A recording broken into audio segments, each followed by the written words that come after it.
stuffed patty. Like, patties already have stuff in it. Like, what more can you add to this equation? Reviewing Allwyn's, world famous for their stuffed patties. Jerk chicken, fried chicken, barbecue chicken. It's about the price of 2 junior chicken.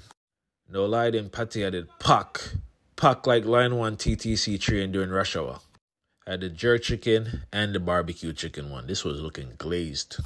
Now, after a bone nearly took me out in the first clip, I was assaulted by these long stringy coleslaw. Like, why? Why? If it wasn't for this oxtail gravy, this oxtail gravy had the trap house jumping. 7.7 out of 10. Now, the barbecue chicken, I give it 8 out of 10. I feel like this combination needs a sauce. Like, it's good, but you know how Big Mac have the Big Mac sauce, Chick-fil-A has the Chick-fil-A sauce? They need a sauce to take it to the next level. And cut the cabbage into coleslaw. This shit was gaslighting me the whole meal.